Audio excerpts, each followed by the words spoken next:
है एवरीवन, आपके अपने YouTube channel Sitesh commerce details में आपका स्वागत है। मैं सीतेश कुमार कुशवाहा आज आपके लिए लेकर आया हूँ आयकर से संबंधित 50 बहुविकल्पीय क्वेश्चंस, जो आज आपको पूरा कंप्लीट 50 क्वेश्चन मैं तैयार कराऊंगा। तो फ्रेंड्स, आपको बता दें कि अगर आप हमारे चैनल पर नए हैं तो चैनल को सब्सक्राइब करिए, बेल आइकन को ऑल पे सेलेक्ट करिए, ताकि कोई वीडियो अपलोड करेंगे तो इसका नोटिफिकेशन आपको प्राप्त हो जाएंगे। वीडियो अच्छा लगे तो लाइक जरूर कर दीजिएगा, और कोई भी समस्या हो तो आप कमेंट करिए, उसका समाधान मैं अगले वीडियो में जरूर करूंगा फ्रेंड्स। और आवश्यक सूचना ये है कि जो आपका एग्जाम 29 तारीख से होने वाला था, 29 जुलाई से, अब वो 27 जुलाई से होने वाला है फ्रेंड्स। तो इसलिए थोड़ा तैयारी फास्ट कर दीजिए। चलिए फ्रेंड्स, स्टार्ट करते हैं। आज का हमारा पहला क्वेश्चन है, यानी 51 क्वेश्चन। भारत में प्राप्त आय किसके हाथों में कर योग्य है? तो आपके सामने 4 ऑप्शन हैं। ए, केवल निवासी। बी, केवल निवासी और सामान्य रूप से निवासी। सी, केवल अनिवासी। डी, सभी निर्धारित यानी सभी करदाता। तो फ्रेंड्स, इन चारों में से कोई एक ऑप्शन सही है, तो सही ऑप्शन आप सेलेक्ट कर लीजिए। फ्रेंड्स, जो आपका सही ऑप्शन है वो है डी, इनमें से सभी, यानी सभी निर्धारित, माना निवासी भी, निवासी और सामान्य निवासी भी और अनिवासी भी, सभी के सभी जो हैं कर देंगे। और जो भारत में प्राप्त आय है, तो और भारत में प्राप्त हुआ या भारत में कमाया गया है तो सबको देना होता है, ये आपको पता ही है। चलिए फ्रेंड्स, आगे बढ़ते हैं। क्वेश्चन नंबर 52 है, निम्नलिखित में से किसको आयकर से छूट प्राप्त है? आपके सामने 4 ऑप्शन है। ए, भारतीय कंपनी से ब्याज। बी, विदेशी कंपनी से लाभांश। सी, सहकारी लाभांश। डी, भारतीय कंपनी से लाभांश। तो चलिए फ्रेंड्स, इन चारों में से कोई एक ऑप्शन सही है। सही ऑप्शन आपको गेस करना है फ्रेंड्स। तो फ्रेंड्स, आपका जो सही ऑप्शन है वो है डी। डी, भारतीय कंपनी से प्राप्त जो लाभांश होता है, यानी dividend received from Indian company, तो एग्जेम्प्ट होता है अंडर सेक्शन 10 सबसेक्शन 34। चलिए फ्रेंड्स, अगला क्वेश्चन देखते हैं। हमारा अगला क्वेश्चन है क्वेश्चन नंबर 53। आयकर अधिनियम 1961 मोटे तौर पर किसको शामिल करता है? तो आपके सामने 4 ऑप्शन है। ए, मूल चार्जिंग आय। बी, छूट और राहत। सी, आयकर से छूट प्राप्त आय। डी, उपरोक्त सभी। तो इन 4 में से कोई एक ऑप्शन सही है फ्रेंड्स। तो सही ऑप्शन गेस करिए। सही ऑप्शन गेस करिए फ्रेंड्स। तो फ्रेंड्स, जो आपका सही ऑप्शन है वो है डी। डी, उपरोक्त सभी, यानी मूल चार्जिंग आय, छूट, राहत और आयकर से छूट प्राप्त आय, ये सभी के सभी आयकर अधिनियम में मोटे तौर पे शामिल होते हैं फ्रेंड्स। चलिए अगला क्वेश्चन देखते हैं। आपका अगला क्वेश्चन है 54। कह रहा है, भूमि से प्राप्त लगान या राजस्व जो भारत में स्थित है और जिसका उपयोग कृषि उद्देश्य के लिए किया जाता है, तो आपके सामने 4 ऑप्शन है। ए, आंशिक रूप से कर योग्य। बी, पूरी तरह से कर योग्य। सी, कर से छूट। डी, उपरोक्त में से कोई नहीं। तो चलिए फ्रेंड्स, बताइए इन 4 में से कोई एक ऑप्शन सही फ्रेंड्स। तो सही ऑप्शन गेस करिए। तो फ्रेंड्स, जो आपका सही ऑप्शन है वो है सी, कर से छूट। चलिए फ्रेंड्स, अगला क्वेश्चन देखते हैं। क्वेश्चन नंबर 55 कह रहा है, एक करदाता की आवासीय स्थिति हो सकती है। आपके सामने 4 ऑप्शन है। ए, एक ही निर्धारण वर्ष में अलग अलग, पिछले वर्ष में अलग। बी, विभिन्न मूल्यांकन वर्ष के लिए अलग अलग। सी, उपरोक्त में से कोई नहीं। डी, उपरोक्त सभी। तो फ्रेंड्स, सही ऑप्शन सेलेक्ट करना है। तो फ्रेंड्स, जो आपका सही ऑप्शन है वो है बी, यानी एक जो करदाता होता है उसकी आवासीय स्थिति हर वर्ष, हर मूल्यांकन वर्ष, हर कर निर्धारण वर्ष में अलग अलग होती है। चलिए फ्रेंड्स, अगला क्वेश्चन देखते हैं। आपका अगला क्वेश्चन है क्वेश्चन नंबर 56। कह रहा है, निम्न में से कौन वेतन आय में शामिल नहीं है, यानी वेतन से आय में शामिल नहीं है? आपके सामने 4 ऑप्शन है। ए, एक मुश्त पेंशन। बी, मासिक पेंशन। सी, परिवार पेंशन। डी छुट्टी वेतन। तो चलिए फ्रेंड्स बताइए, इन चारों में से कोई एक ऑप्शन सही है फ्रेंड्स, तो सही ऑप्शन गेस कर लेना है आपको। बताइए फ्रेंड्स सही ऑप्शन क्या है। तो फ्रेंड्स आपका जो सही ऑप्शन है वो है सी, फैमिली पेंशन। फैमिली पेंशन यानी पारिवारिक पेंशन। आपको बता दें फ्रेंड्स, ये पारिवारिक जो पेंशन होता है ये अन्य साधनों से आय शीर्षक के अंतर्गत कर योग्य होता है। तो चलिए फ्रेंड्स अगला देखते हैं। आपका क्वेश्चन नंबर 57 कह रहा आरपीएफ यानी रिकॉग्नाइज्ड प्रोविडेंट फंड में नियोक्ता का अंशदान की छूट की सीमा है, हम इसको हिंदी में बोलते हैं प्रमाणित प्रोविडेंट फंड। इसमें नियोक्ता के अंशदान की छूट की सीमा है A 10% of salary, B 13% of salary, C 12% of salary, D 11% of salary. तो चलिए फ्रेंड्स इन चार में से कोई एक ऑप्शन सही है फ्रेंड्स, तो सही ऑप्शन बताइए। जिन्होंने रेगुलर क्लास किया है उसको कोई समस्या नहीं आने वाली है, मैं जानता हूं। चलिए फ्रेंड्स बताइए। तो आपका जो सही ऑप्शन है वो है C number, C 12% of salary क्या होता है, एग्जेम्प्ट होता है। चलिए फ्रेंड्स अगला क्वेश्चन देखते हैं। आपका अगला क्वेश्चन 58 है। आपका अगला क्वेश्चन 58 है फ्रेंड्स। तो चलिए फ्रेंड्स बताइए। 58 कह रहा है कर मुक्त वेतन के मामले में आपके सामने चार ऑप्शन है।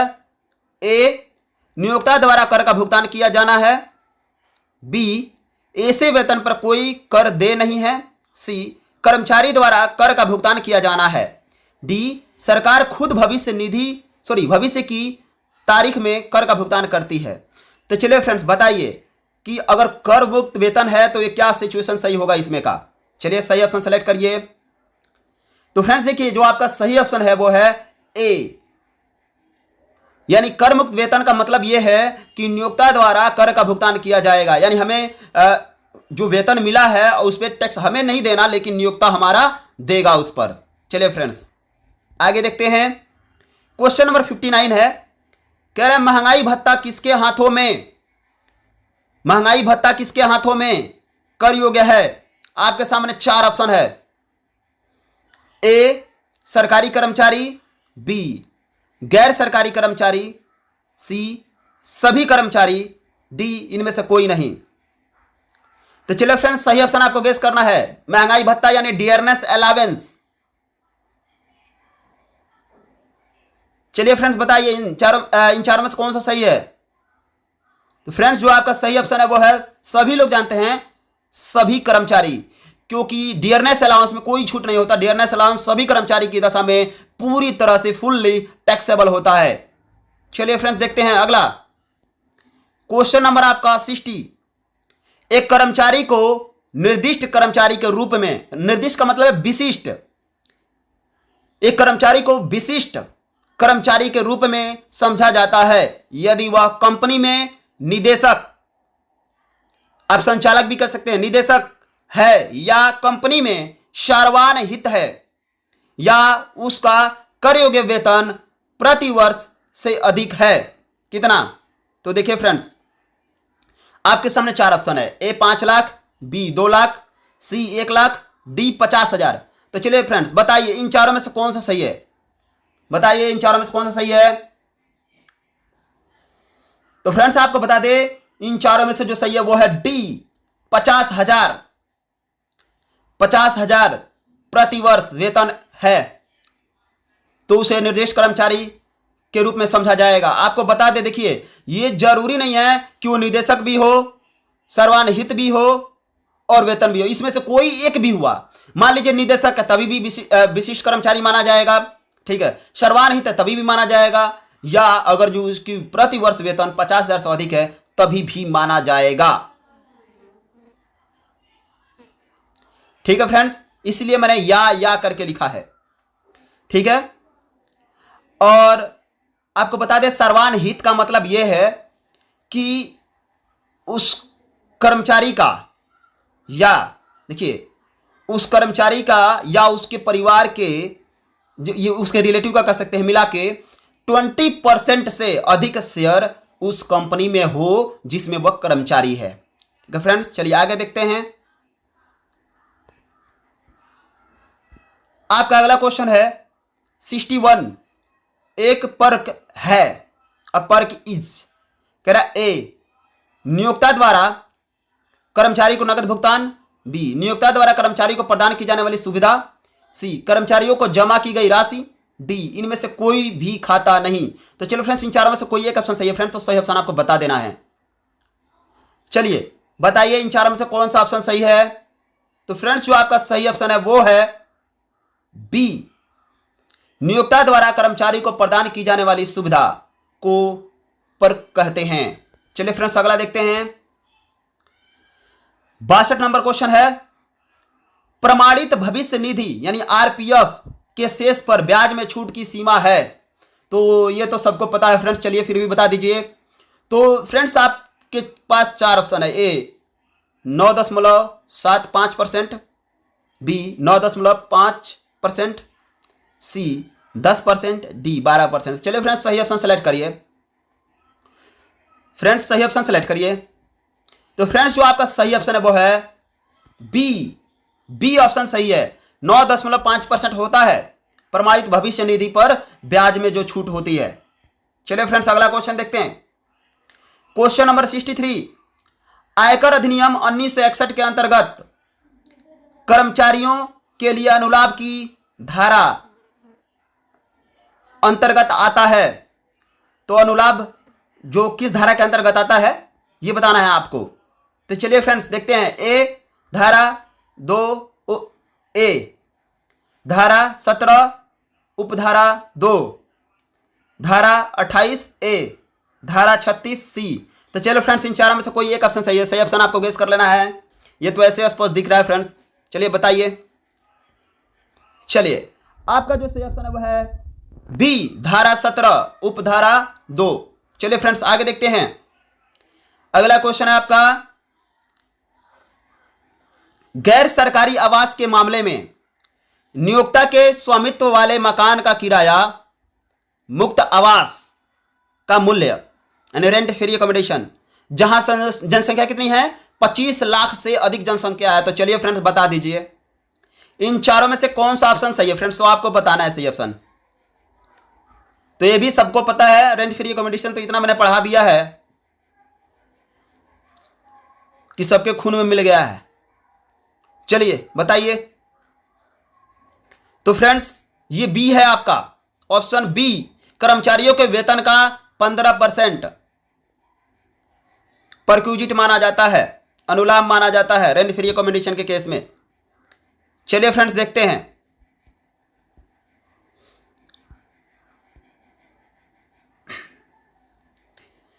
क्वेश्चन नंबर 65, कर्मचारियों को ब्याज मुक्त रियायती ऋण का मूल्य किस आधार पर निर्धारित किया जाता है।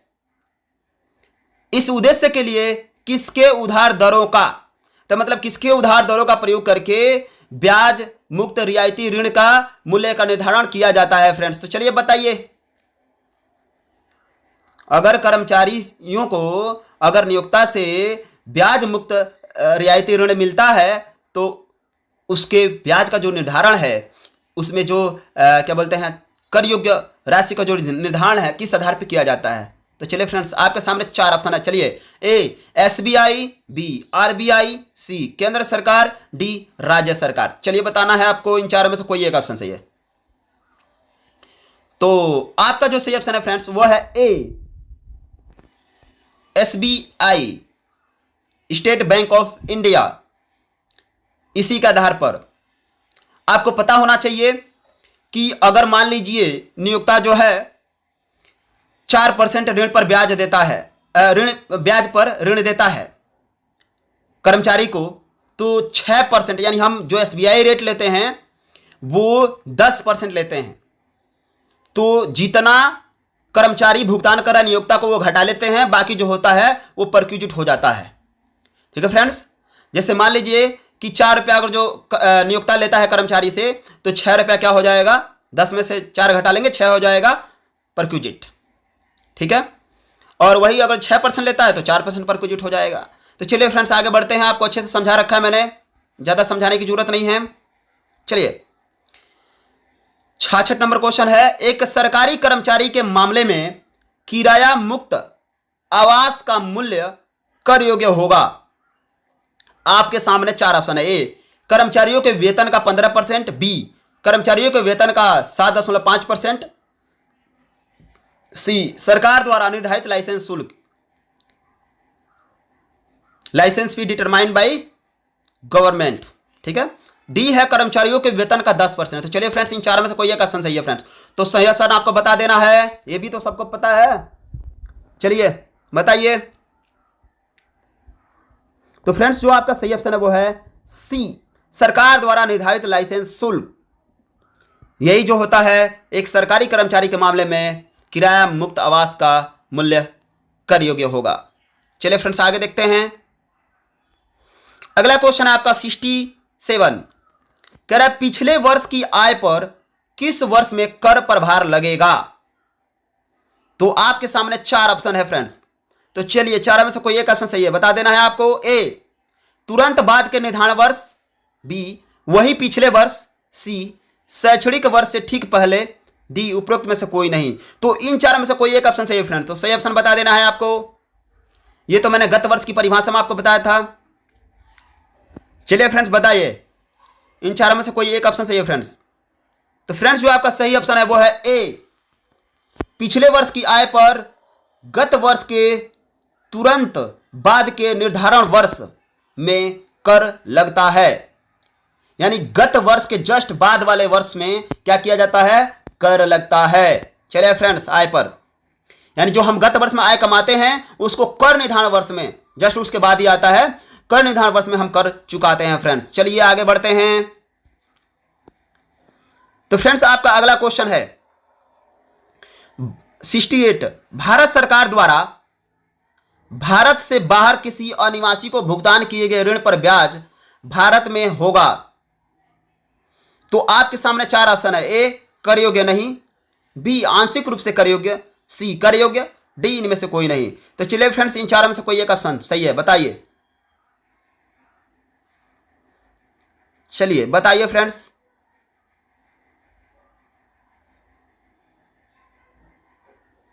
तो फ्रेंड्स, ये जो होगा कर योग्य नहीं होगा, ये यानी आपका ए ऑप्शन सही है। 68 कर योग्य नहीं होगा फ्रेंड्स। चलिए आगे बढ़ते हैं। आपका अगला क्वेश्चन है चिकित्सा प्रतिपूर्ति पर कर की छूट की सीमा होगी यदि उपचार निजी अस्पताल में किया जाता है। तो फ्रेंड्स, आपके सामने चार ऑप्शन है। ए 5,000, बी 10,000, सी 15,000, डी 50,000। तो इन चारों में से कोई एक ऑप्शन सही है फ्रेंड्स। तो फ्रेंड्स, आपको एक बात बताते हैं कि इस क्वेश्चन में थोड़ा सा डाउट है, आप अपने नए वाले बुक से देख लीजिएगा, क्योंकि ये पिछले साल 15,000 तक छूट मिलता था। ठीक है, इस बार शायद ये छूट नहीं मिलने वाला है। ठीक है, तो आप ये जरूर देख लीजिएगा अपने बुक से कि सी सही है या इसमें वो ऑप्शन ही नहीं है, नॉन ऑफ दिस होगा, ऐसा भी हो सकता है। ठीक है फ्रेंड्स, तो आपको यहां से देख लेना है। अगर जो ये ऑप्शन ऐसे आते हैं तो आपका सी ही सही है फ्रेंड्स। ठीक है, लेकिन इस बार के लिए शायद ये छूट नहीं मिलने वाला है, तो आप एक बार देख लीजिएगा बुक से। ठीक है फ्रेंड्स, आगे बढ़ते हैं। भागीदारों द्वारा प्राप्त वेतन, पारिश्रमिक या मुआवजे के तहत प्राप्त राशि किस शीर्षक में कर योग्य होगी। तो आपके सामने चार ऑप्शन है। ए, अन्य साधनों से आय, बी, व्यवसाय से आय, सी, वेतन से आय, डी, उपरोक्त में से कोई नहीं। तो सही ऑप्शन आपको बता देना है फ्रेंड्स। चलिए, अगर भागीदार को वेतन, पारिश्रमिक या मुआवजे की राशि अगर प्राप्त होती है तो किस शीर्षक में कर योग्य होगा, बताइए। तो चलिए फ्रेंड्स, आपके सामने चार ऑप्शन हैं। उन चारों में से जो ऑप्शन सही है वह है B, income from business, PGBP के अंतर्गत कर योग्य होगा। चलिए अगला क्वेश्चन देखते हैं। ग्रेच्युटी भुगतान अधिनियम लागू हुआ। आपके सामने चार ऑप्शन है। ए 1973, बी 1980, सी 1991, डी 1972। चलिए फ्रेंड्स, इन चारों में से कोई एक ऑप्शन सही है। सही ऑप्शन गेस करिए। चलिए सही ऑप्शन गेस करिए। तो फ्रेंड्स, आपका जो सही ऑप्शन है वो है डी 1972 में यानी ग्रेचुटी भुगतान अधिनियम 1972 में लागू हुआ था फ्रेंड्स। चलिए आगे बढ़ते हैं। आपका अगला क्वेश्चन है 72 नंबर, कह रहा है सरकारी कर्मचारी या स्थानीय प्राधिकरण का कर्मचारी द्वारा प्राप्त मृत्यु सह सेवानिवृत्ति ग्रेचुटी से प्राप्त राशि होगा, यानी डेथ कम रिटायरमेंट ग्रेचुटी। तो आपके सामने चार ऑप्शन है फ्रेंड्स। ए आंशिक रूप से छूट दी गई, बी पूरी तरह से छूट, सी आधा कर योग्य, डी उपरोक्त में से कोई नहीं। तो चलिए फ्रेंड्स इन चारों में से कोई एक ऑप्शन सही है, सही ऑप्शन आपको बता देना है। तो फ्रेंड्स जो आपका सही ऑप्शन है वह है बी पूरी तरह से छूट, यानी सरकारी कर्मचारी या स्थानीय प्राधिकरण का कर्मचारी द्वारा अगर जो मृत्यु सह सेवानिवृत्ति ग्रेचुटी प्राप्त होगी तो वो क्या होगा, पूरी तरह से कर से छूट होगा, यानी पूरी तरह से फुल्ली एग्जेम्प्टेड होगा। चलिए फ्रेंड्स अगला क्वेश्चन देखते हैं। क्वेश्चन नंबर 73 कह रहा आयकर अधिनियम की धारा 15 के अंतर्गत गत वर्ष में देय वेतन और प्राप्त नहीं हुआ है। तो आपके सामने चार ऑप्शन है। A taxable, B not taxable, C partly taxable, D none of the above. तो इन चारों में से कोई एक ऑप्शन सही है फ्रेंड्स। तो सही ऑप्शन आपको बता देना है। तो फ्रेंड्स जो आपका सही ऑप्शन है वह है ए टैक्सेबल होगा फ्रेंड्स। अगर देय है या प्राप्त नहीं हुआ है तो भी टैक्सेबल होगा। चलिए आगे बढ़ते हैं। 74 नंबर क्वेश्चन है, एक अवैध व्यवसाय से अर्जित लाभ होगा। तो आपके सामने चार ऑप्शन है। ए कर योग्य, बी कर मुक्त, सी कर अधिकारियों द्वारा अनदेखा किया गया, डी अन्य साधनों के रूप में माना जाता है। तो चलिए फ्रेंड्स आपको सही ऑप्शन बताना है। तो आपका सही ऑप्शन है वो है ए कर योग्य, यानी एक अवैध व्यवसाय से अर्जित लाभ जो होगा पूरी तरह से कर योग्य होता है। चलिए आगे बढ़ते हैं। करदाता बकाया या अग्रिम के लिए किस धारा के तहत दावा कर सकते हैं? करदाता बकाया या अग्रिम के लिए किस धारा के तहत दावा कर सकते हैं फ्रेंड्स? सही बताइए। क्वेश्चन आपका ए है धारा 89 उपधारा 1, धारा बी है धारा 89 उपधारा 2, सी धारा 89 उपधारा 3, डी धारा 89 उपधारा 4। तो चलिए फ्रेंड्स इन चारों में से कोई एक ऑप्शन सही है फ्रेंड्स। तो सही ऑप्शन बता देना है आपको। चलिए सही ऑप्शन बताइए।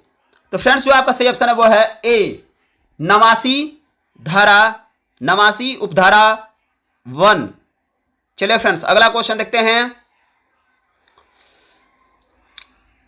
तो फ्रेंड्स आपका क्वेश्चन नंबर 76 है, कह रहा है धारा 80C के अंतर्गत सकल कुल आय पर कटौती की अधिकतम राशि स्वीकृत है।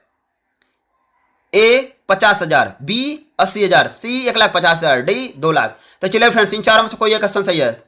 चलिए गेस करिए, ये तो सबको पता होगा। चलिए सी 1,50,000, 1,50,000 सही है फ्रेंड्स। 1,50,000 तक क्या है स्वीकृत है। चलिए फ्रेंड्स अगला क्वेश्चन देखते हैं 77। निम्नलिखित में से किसे छूट दी गई है? ए ऑप्शन है children education allowance, B dearness allowance, C foreign allowance, D medical allowance. चलिए फ्रेंड्स बताइए सही ऑप्शन क्या है? तो फ्रेंड्स आपका जो सही ऑप्शन है फॉरेन अलाउंस, विदेशी भत्ता जो होता है ना वो पूरी तरह से कर मुक्त होता है। चलिए फ्रेंड्स आगे देखते हैं। देखिए कौन कौन से भत्ते जो होते हैं पूरी तरह से कर मुक्त होते हैं आपको बता देते हैं इसी समय। देखिए फॉरेन अलाउंस विदेशी भत्ता, यूएनओ से प्राप्त भत्ता यानी संयुक्त राष्ट्र संघ से प्राप्त भत्ता, हाई कोर्ट सुप्रीम कोर्ट के जजेज को जो सत्कार भत्ता दिया जाता है वो भी पूरी तरह से कर मुक्त होता है फ्रेंड्स। तो आप रिवीजन करते रहिए फ्रेंड्स। आगे बढ़ते हैं। क्वेश्चन नंबर 78, कर्मचारियों को उपलब्ध कराया जाने वाला निःशुल्क भोजन प्रति भोजन तक की छूट है। आपके सामने चार ऑप्शन है। ए 40 रुपए, बी 50 रुपए, सी 60 रुपए, डी 15 रुपए। तो चलिए फ्रेंड्स बताइए सही ऑप्शन क्या है? तो फ्रेंड्स आपका जो सही ऑप्शन है वो है फ्री मील जो होता है 50 रुपए तक पर भोजन एग्जेम्प्ट होता है, एग्जेम्प्ट होता है। चलिए आगे बढ़ते हैं। अगला क्वेश्चन है 79, कह रहा आयकर अधिनियम 1961 की धारा 17 उपधारा 1 के प्रावधानों के अनुसार वेतन में शामिल है। आपके सामने 4 ऑप्शन है। कह रहा है कोई वार्षिकी या पेंशन, बी कोई ग्रेचुइटी, सी किसी भी वेतन के बदले या इसके अतिरिक्त कोई शुल्क, कमीशन और लाभ या मजदूरी, डी उपरोक्त सभी। तो चलिए फ्रेंड्स सही ऑप्शन बताना है आपको। तो फ्रेंड्स जो आपका सही ऑप्शन है वह है डी उपरोक्त सभी। उपरोक्त सभी निम्नलिखित में से कौन वेतन मद के अंतर्गत कर योग्य नहीं है? आपके सामने 4 ऑप्शन है फ्रेंड्स। ए एक प्रश्न पत्र स्थापित करने के लिए एक कॉलेज के व्याख्याता को पारिश्रमिक का भुगतान, बी सांसद सदस्य द्वारा प्राप्त वेतन, सी किसी कंपनी के कर्मचारी निदेशक द्वारा प्राप्त कमीशन, डी ए और बी दोनों। तो फ्रेंड्स आपको बता दें सी वाला जो ऑप्शन है ना, ये क्या होगा, ये टैक्सेबल होगा सैलरी के अंतर्गत। ठीक है, ये टैक्सेबल होगा सैलरी के अंतर्गत। लेकिन जो ये एक प्रश्न पत्र जो ए वाला ऑप्शन है और बी वाला जो ऑप्शन है, ये दोनों के दोनों अदर सोर्सेज में टैक्सेबल होता है। तो ये दोनों के दोनों सैलरी में तो टैक्सेबल होगा नहीं। तो हमारा डी वाला ऑप्शन सही है कि ए और बी दोनों, ये और बी दोनों जो है इनकम फ्रॉम अदर सोर्सेज में टैक्सेबल होता है। तो सैलरी में टैक्सेबल नहीं होगा, केवल सी वाला सैलरी में टैक्सेबल होता है। चलिए फ्रेंड्स अगला क्वेश्चन देखते हैं। तो आपका डी ऑप्शन सही है। चलिए आगे बढ़ते हैं। क्वेश्चन नंबर 81 आपका, चलिए देखते हैं। करें मनोरंजन भत्ता की छूट किस पर लागू होता है? आपके सामने 4 ऑप्शन है। ए निजी क्षेत्र के कर्मचारी, बी सार्वजनिक क्षेत्र के कर्मचारी, सी सरकारी कर्मचारी, डी उपरोक्त सभी। तो इन चारों में से कोई एक ऑप्शन सही है फ्रेंड्स। तो सही ऑप्शन आपको बता देना है। चलिए फ्रेंड्स सही ऑप्शन बताइए। तो फ्रेंड्स आपको जो सही ऑप्शन है वह है सी। आपको बता दें सरकारी कर्मचारी के केसेज में ही छूट मिलता है मनोरंजन भत्ते का, नहीं तो बाकी कर्मचारी गैर सरकारी कर्मचारी की दशा में पूरी तरह से कर योग्य होता है। और जो सरकारी कर्मचारी की दशा में जो तीनों में से जो 3 ऑप्शन बता रहे हैं, इन तीनों में से जो कम होगा वही छूट होता है। तो आपको बता दें क्या कि मनोरंजन भत्ता जो प्राप्त होता है वो ये हो गया, बी जो हो जाता है 20% ऑफ सैलरी, सी जो होता है 5,000। ठीक है, इन तीनों में से जो कम होगा ना वही जो होगा छूट मिलेगा। ठीक है, धारा 16 उपधारा डबल आई का मतलब है सेकेंड, रोमन का सेकेंड। चलिए फ्रेंड्स आगे देखते हैं। तो सरकारी कर्मचारी के ही केसेज में ये जो छूट वाला प्रावधान है, बाकी गैर सरकारी कर्मचारी की दशा में नहीं है। चलिए अगला देखते हैं। करें ना, यदि 82 नंबर क्वेश्चन है, यदि कर्मचारी एक से अधिक नियोक्ता से सेवानिवृत्ति ग्रेचुइटी प्राप्त करता है तो किसके संबंध में छूट का दावा कर सकता है? तो आपके सामने 4 ऑप्शन है फ्रेंड्स। तो चारों में से कोई एक ऑप्शन सही है, सही ऑप्शन बता देना है। चलिए बताइए सही ऑप्शन। तो फ्रेंड्स आपका जो सही ऑप्शन है वह है सी, दोनों नियोक्ता से क्या कर सकता है, सेवानिवृत्ति ग्रेचुइटी के संबंध में छूट प्राप्त करने की दावा कर सकता है। चलिए फ्रेंड्स आगे देखते हैं। आपका क्वेश्चन नंबर 83 है, आयकर अधिनियम की धारा 16 के तहत कटौती के रूप में स्वीकृत मनोरंजन कर है कम से कम, ए है अभी जो मैं बता रहा था वही, प्राप्त मनोरंजन भत्ते की वास्तविक राशि, बी व्यक्ति के मूल वेतन का 20%। तो यहां पर केवल बेसिक सैलरी होता है, सैलरी का मतलब। ठीक है, तो मूल वेतन ही होगा 20%, और 5,000 सी वाला 5,000। तो मैंने बोला था इन तीनों में से जो कम हो, तो यही सही है डी उपरोक्त सभी। ठीक है, उपरोक्त सभी। तो डी वाला ऑप्शन सही है फ्रेंड्स। 83 का डी वाला ऑप्शन सही है। चलिए आगे बढ़ते हैं। तो फ्रेंड्स आपके क्वेश्चन नंबर 84 है, कह रहा है सशस्त्र बलों मतलब आर्म्ड फोर्स की बात कर रहा है। आर्म्ड फोर्स जो आर्मी में रहते हैं लोग, उनकी बात कर रहा है। सशस्त्र बलों के कर्मचारी के मृत्यु के पश्चात परिवार के सदस्यों को प्राप्त पारिवारिक पेंशन होगा। आपके सामने 4 ऑप्शन है। A fully exempted, B exempted after fulfilling of certain conditions, C not exempted, D none of the above. तो इन चारों में से कोई एक ऑप्शन सही है फ्रेंड्स। तो सही ऑप्शन आपको बता देना है। चलिए बताइए सही ऑप्शन क्या है फ्रेंड्स।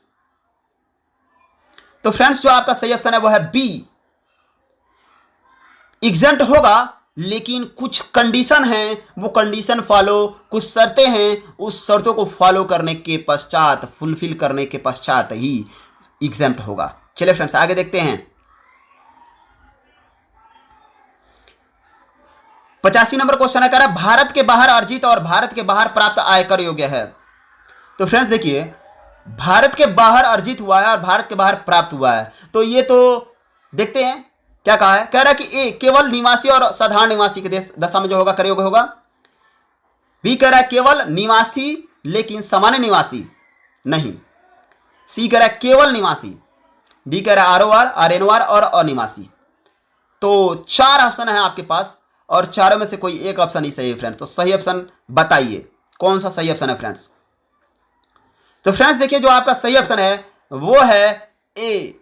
फ्रेंड्स आपको बता दें, ये जो आरओआर जो होता है ना, ये ग्लोबल इनकम टैक्स देता है। आपको मैंने एक ग्लोबल वर्ड जो बताया था, आपको पता होना चाहिए। मतलब वो कहीं भी कमाए, कहीं भी प्राप्त करे। मान लीजिए विदेश में भी कमाया, विदेश में ही प्राप्त किया, इंडिया में कमाया, विदेश में प्राप्त किया, विदेश में कमाया, इंडिया में प्राप्त किया, मतलब कोई भी सिचुएशन हो, इसको तो टैक्स देना होता है बेचारे को। तो चलिए फ्रेंड्स अगला क्वेश्चन देखते हैं। तो आपका जो क्वेश्चन जो सही है वो है ए। चलिए फ्रेंड्स अगला देखते हैं। अगला है 86, नियोक्ता एक्स को आंशिक रूप से एक ड्राइवर के साथ एक कार जो है जो उसकी कैपेसिटी देखिए 1.6 लीटर क्षमता से कम है, तो मतलब स्मॉल कार है, छोटी कार है। 1.6 से कम बोलेगा ना तो आप समझिए स्मॉल कार है, छोटी कार है। लेकिन 1.6 से ज्यादा बोलेगा तो आप समझिए क्या, बड़ी यानी लार्ज कार है। तो चलिए फ्रेंड्स आगे देखते हैं।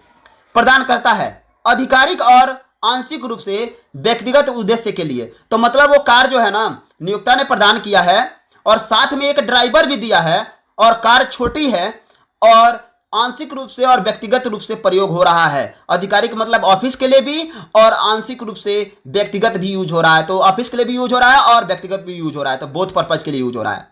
कंपनी द्वारा किए गए खर्च हैं, खर्च क्या दिया रखा है, कह रहा है चलाने और रख रखाव का खर्चा 32,000 और चालक के वेतन 36,000 रुपए कर योग्य अनुलाभ का मूल्य होगा।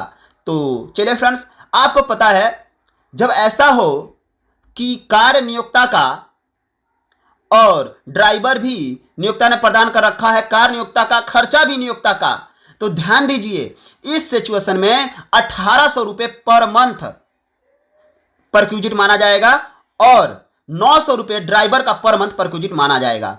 तो 1800 अब प्लस 900 हो जाएगा आपका 2700। तो 2700 गुणे 12 आप करेंगे तो आपका 32,400। तो सी वाला ऑप्शन आपका सही होगा फ्रेंड्स। तो इन चारों में से 4 ऑप्शन है, ए है 21,600, बी है 10,800, सी है 32,400 और उसके बाद से डी दिया हुआ है 39,600। तो इन चारों में से जो सही ऑप्शन है फ्रेंड्स वो है सी। आप कैलकुलेट करके देख लीजिएगा, 1800 प्लस 900 ड्राइवर का, ठीक है। और यही लार्ज कार होती तो 2400 लेते, ठीक है फ्रेंड्स। चलिए आगे देखते हैं।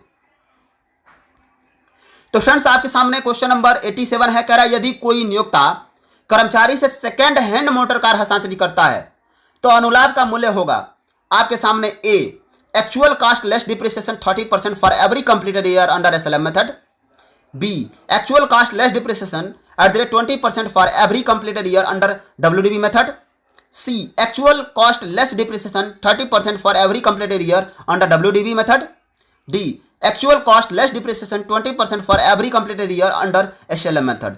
तो चलिए फ्रेंड्स इन चारों में से कोई एक ऑप्शन सही है फ्रेंड्स। तो आपको बता देना सही ऑप्शन मतलब ये कि एक नियोक्ता क्या करता है, अपने कर्मचारी को अपना सेकंड हैंड फर्नीचर या बाइक या कुछ भी, तो यहाँ पे क्वेश्चन में तो बाइक कहा है या कार कह सकता है, तो वो ट्रांसफर कर रहा है, हस्तांतरण कर रहा है उसको, मतलब समझिए कि बेच रहा है, ठीक है। तो उस समय या बेचा नहीं दे ही दिया, तो उस समय क्या होता है ना कि जो एसेट्स का जो परक्यूजिट वैल्यू होगा वो क्या होगा।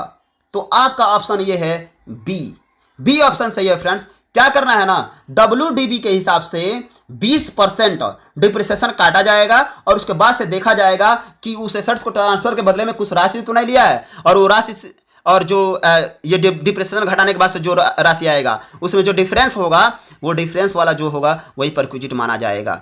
और जो ज़्यादा हो जाता है, ये तो डिप्रिसिएशन घटाने के बाद जो एसेट्स की रिजुअल वैल्यू जो है ज़्यादा हो जाता है भुगतान किए हुए राशि से, तो परक्यूजिट होगा।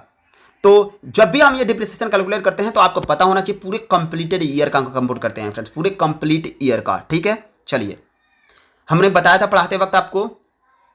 चलिए फेस टू फेस क्लासेज में चलिए आगे बढ़ते हैं फ्रेंड्स। आपका क्वेश्चन नंबर, तो ये आपका जो सही है वो है बी। चलिए आगे बढ़ते हैं। आपका क्वेश्चन नंबर 88 कह रहा आयकर अधिनियम 1961, आयकर अधिनियम 1961 की किस धारा के अंतर्गत स्वैच्छिक सेवानिवृत्ति पर मुआवजा दिया जाता है? आयकर अधिनियम 1961 की किस धारा के अंतर्गत स्वैच्छिक सेवानिवृत्ति पर मुआवजा दिया जाता है?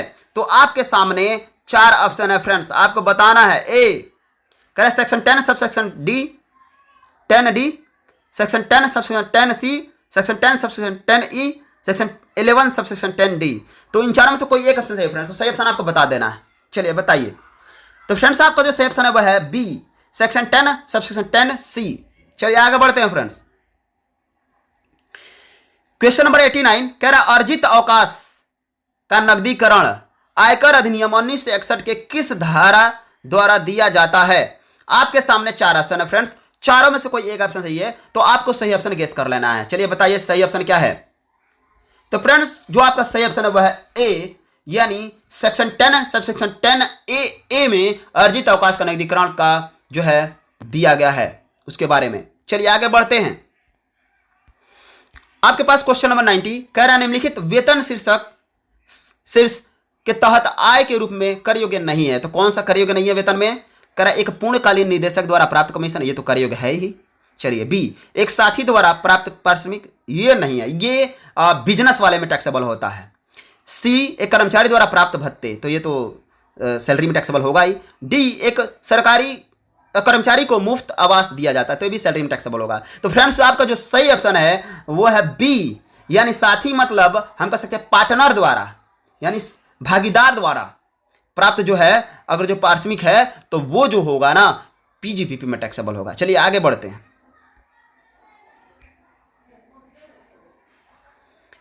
नाइन्टी वन कह रहा है निम्नलिखित में से कौन मकान संपत्ति के वार्षिक मूल्य से कर योग्य है? तो आपके सामने 4 ऑप्शन है। ए नगरपालिका करों का भुगतान, बी मालिक द्वारा भुगतान किए गए नगरपालिका कर, सी पिछले वर्ष के लिए मालिक द्वारा भुगतान किए गए नगरपालिका कर, डी पिछले वर्ष के दौरान मालिक द्वारा भुगतान किया गया नगरपालिका कर। तो आपके सामने 4 ऑप्शन है, चारों में से कोई एक ऑप्शन सही है फ्रेंड्स, तो सही ऑप्शन आपको गेस कर लेना है। तो चलिए फ्रेंड्स जो आपका सही ऑप्शन है वो है डी, पिछले वर्ष के दौरान मालिक द्वारा भुगतान किया गया नगरपालिका कर जो होता है, यानी केवल ओनर द्वारा जो पेड जो गत वर्ष में प्रीवियस ईयर में जो ओनर द्वारा जो म्यूनिसिपल टैक्स जो पेड किया जाता है वही जो होता है छूट के लिए एलिजिबल होता है। चलिए फ्रेंड्स अगला क्वेश्चन देखते हैं। आपका अगला क्वेश्चन है 92 कह रहा छुट्टी यात्रा रियायत को किस धारा के अनुसार समझाया गया है? तो आपके सामने 4 ऑप्शन है फ्रेंड्स। ए धारा माने section 10 subsection 1, B section 10 subsection 5, C section 10 subsection 10, C D section 10 subsection 5A। तो इन चारों में से कोई एक ऑप्शन सही फ्रेंड्स, तो सही ऑप्शन आपको गेस कर लेना है। तो फ्रेंड्स जो आपका सही ऑप्शन है वह है बी, यानी सेक्शन 10 सबसेक्शन 5। चलिए आगे बढ़ते हैं। कर्मचारी को प्राप्त उपहार किस सीमा तक अनुलाभ के रूप में नहीं माना जाएगा? आपके पास 4 ऑप्शन है। ए 4000, बी 5000, सी 10000, डी 2500। तो फ्रेंड्स इन चारों में से कोई एक ऑप्शन सही है। तो फ्रेंड्स जो आपका सही ऑप्शन है वो है बी 5000 तक, यानी 5000 तक अगर कर्मचारी को नियोक्ता द्वारा अगर जो 5000 तक उपहार दिया जाता है तो अनुलाभ में शामिल नहीं होगा, लेकिन 5000 से ज्यादा होगा तो अनुलाभ में शामिल होगा। चलिए फ्रेंड्स अगला क्वेश्चन देखते हैं।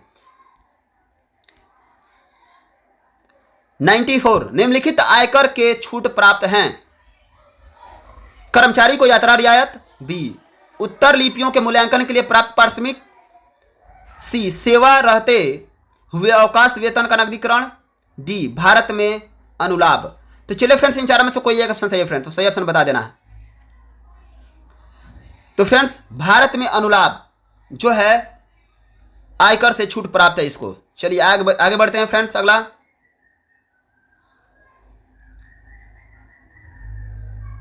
एक कृषि फार्म के प्रबंधक द्वारा प्राप्त वेतन है। ए एक कृषि आय, बी एक वेतन आय, सी एक व्यवसायिक आय, डी एक पूंजीगत आय। तो चलिए फ्रेंड्स आपको सही ऑप्शन बताना है। तो फ्रेंड्स जो आपका सही ऑप्शन है वो है बी, वेतन, एक वेतन आय है ये। चलिए अगला क्वेश्चन देखते हैं 96 कह रहा है मकान संपत्ति से आय किस शीर्षक के अंतर्गत प्रभार का आधार है। तो आपके सामने चार ऑप्शन है, ए प्राप्त किराया, बी सकल वार्षिक मूल्य, सी वार्षिक मूल्य, डी नगर पालिका मूल्य। तो आपको सही ऑप्शन बता देना है फ्रेंड्स। तो फ्रेंड्स जो आपका सही ऑप्शन है वह है सी वार्षिक मूल्य। चलिए अगला क्वेश्चन देखते हैं 97 वेतन या मजदूरी के अलावा किसी कार्यालय या पद से जुड़े किसी भी लाभ को कहा जाता है।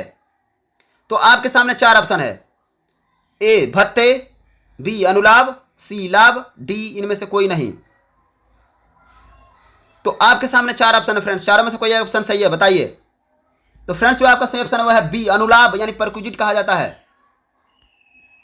अगला क्वेश्चन है 98 विदेशी मकान संपत्ति की आय केवल किस मामले में कर योग्य है। आपके सामने चार ऑप्शन है, ए अनिवासी, बी असाधारण निवासी, सी साधारण निवासी, डी इनमें से कोई नहीं। तो इन चारों में से कोई एक ऑप्शन सही है फ्रेंड्स। तो सही ऑप्शन आपको बता देना है, सही ऑप्शन आपको बता देना है फ्रेंड्स। तो फ्रेंड्स जो आपका सही ऑप्शन है वह है सी साधारण निवासी। कह रहा विदेश में मकान संपत्ति है और वहां जो आय होता है, तो मैं आपको बता दूं इसका मतलब विदेश में मकान संपत्ति मतलब वही आय हुआ यानी वही कमाया और वही प्राप्त हुआ है, तो इसका मतलब साधारण निवासी तो टैक्स देगा ही। मैं आपको बता दूं, मैंने बताया था साधारण निवासी जो होता है वो ग्लोबल इनकम पर टैक्स देता है, बेचारे को कहीं छूट नहीं मिलता। तो कहीं भी कमाए कहीं प्राप्त करे इसको टैक्स देना होता है। तो सी वाला सही है। चलिए अगला क्वेश्चन देखिए, क्वेश्चन नंबर 99 है, कह रहा है वार्षिक मूल्य को किस धारा के अनुसार परिभाषित किया गया है। आपके सामने चार ऑप्शन है, ए धारा 21 उपधारा 1, बी धारा 22 उपधारा 1, धारा 23 उपधारा 1, धारा 24 उपधारा 1। तो चलिए फ्रेंड्स बताइए इन चारों में से कौन सा सही है। तो फ्रेंड्स जो आपका सही ऑप्शन है वो है सी धारा 23 उपधारा 1। चलिए आगे देखते हैं फ्रेंड्स। आपका अगला क्वेश्चन है थोड़ा बड़ा क्वेश्चन, नहीं बड़ा नहीं है छोटा ही है। कह रहा है घर की संपत्ति से आय व्यक्ति के हाथों में कर योग्य है भले ही संपत्ति उसके नाम पर पंजीकृत नहीं है। आपके सामने चार ऑप्शन है, ए संपत्ति अपर्याप्त प्रतिफल के लिए पति या पत्नी को हस्तांतरित की गई हो। मतलब अगर संपत्ति पति या पत्नी द्वारा पत्नी को या पत्नी द्वारा पति को पत्नी द्वारा पति को या पति द्वारा पत्नी को हस्तांतरित किया गया है और भी बिना प्रतिफल के या प्रतिफल लिया भी गया है तो अपर्याप्त है। ठीक है। बी जहां संपत्ति अपर्याप्त प्रतिफल के लिए एक नाबालिग बच्चे को हस्तांतरित कर दी गई है तभी भी। जहां व्यक्ति आयात योग्य संपत्ति पर रखता है तो यानी इंपोर्टेबल स्टेट बोलते हैं, इंपोर्टेबल स्टेट। तो आपके पास डी ऑप्शन है उपरोक्त सभी। तो इन चारों में से कोई एक ऑप्शन सही है फ्रेंड्स, तो सही ऑप्शन बता दीजिए। तो फ्रेंड्स जो आपका सही ऑप्शन है वो है डी, ये उपरोक्त सभी सही हैं। तो चलिए फ्रेंड्स फिर मिलते हैं अगले वीडियो में कुछ और नए क्वेश्चन के साथ, और हम उम्मीद करते हैं कि कल आपको 50 क्वेश्चन जो है बिजनेस इन्वायरमेंट से देने वाले हैं फ्रेंड्स। तो तैयार करते रहिए, जुड़े रहिए चैनल से, और आप उम्मीद रखिए कि 100% मैं आपको कंप्लीट आपके सिलेबस का तैयारी कराने वाला हूं फ्रेंड्स, सभी सब्जेक्ट का। तो बिंदास आप तैयारी करिए, आप कोई फिक्र मत करिए, नोट्स की चिंता मत करिए। नोट्स में एग्जाम से 4-5 दिन पहले यानी 27 से पेपर है तो आपको मैं 22 तारीख तक उपलब्ध करा दूंगा फ्रेंड्स। ठीक है, तो आप हमारे चैनल से जुड़े रहेंगे तभी आपको पीडीएफ मिलने वाला है फ्रेंड्स। तो चलिए फिर मिलते हैं अगले वीडियो में।